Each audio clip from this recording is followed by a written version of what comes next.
She said she had been sitting at the table, the electricity had gone off, and my aunt had one of the little oil lamps, and she had lit that, and they had a butane stove, so she had made coffee, and she put the kids to bed, and she was sitting at the kitchen table, and she said all of a sudden she felt something strange around her ankles, and she looked down, and it was water.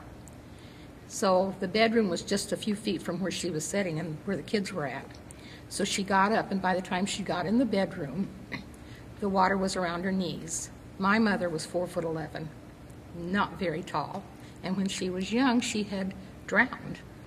And they had, those days, they rolled her across a log, is what she said, but she was petrified of water. Now here she is with a baby, new baby, and 3 little kids. And my brother was 12, and my aunt had cedar chests, and they emptied out the cedar chest and put the kids in the cedar chest, and because the water kept raising.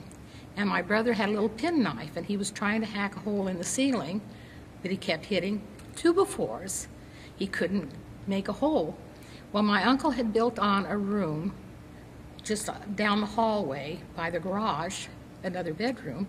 He hadn't sealed it all up. There was a hole in the ceiling. So they got in there, and my mom got the kids up into the ceiling, and she went to get my baby brother, and she said the cedar chest had leaked, and the water was just around his little face. Said he was just laying there, not saying a word. But anyway, she got all the kids up in the ceiling, and she said they no more got settled in. My aunt she quilted, and she had a lot of quilting pieces up there, so they used those. She said they no more got up in the ceiling, then the house went. The force of the water hit, shoved it on top of my uncle's car up into the peach orchard. And my mom said she could hear people screaming. So they stayed up there all day, well, all night, Christmas Eve, and I think they were rescued around noon on Christmas Day.